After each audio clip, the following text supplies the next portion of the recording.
Now we assume the function s of v equals 20 plus 3v. And this function represents how far behind another vehicle cars are in feet in a certain traffic situation. On the average, S is how far each car is behind the one in front of it, on the average. V is how fast the car is moving. Now, distance S behind the next car is measured in feet, and we're going to, for convenience, measure our speed V in feet per second.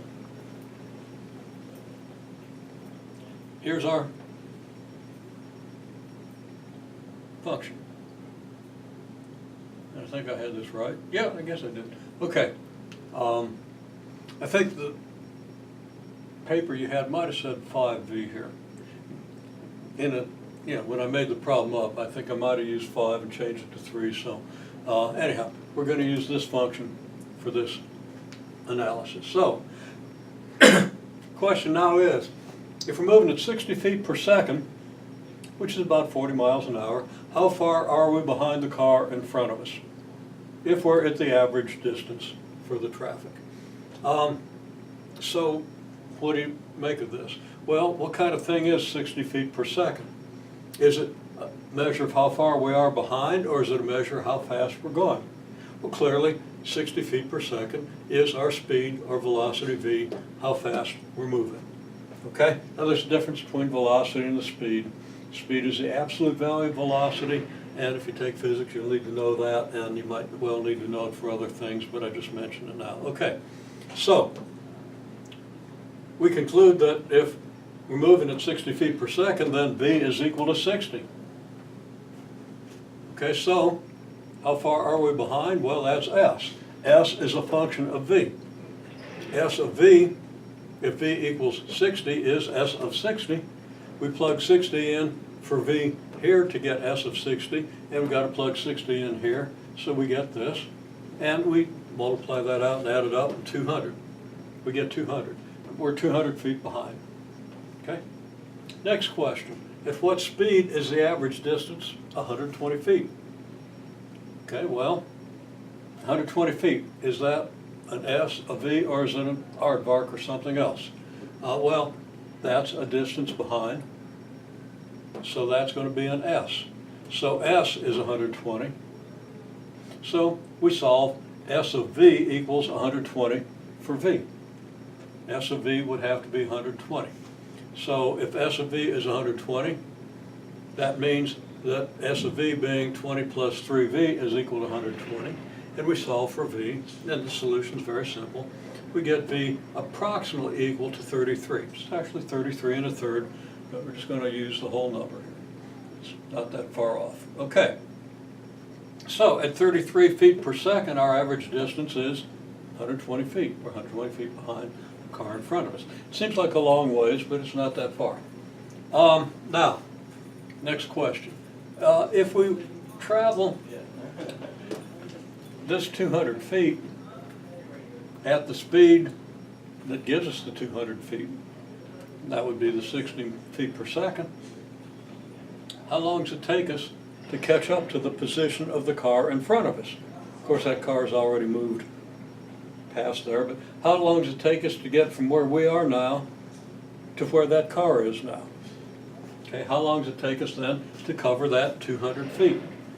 Well, to travel 200 feet at 60 feet per second takes us how long? Well, just divide the 200 feet by the 60 feet per second. You're moving 60 feet per second. After 1 second, you will have moved how far? Well, obviously 60 feet. After 2 seconds, how far? Well, 120 feet. After 3 seconds, 180 feet. After 4 seconds, 240 feet. Now, how long does it take to move 200 feet? Well, somewhere between 3 seconds and 4 seconds, because after 3 seconds, you're at 180. After 4 seconds, you're at 240.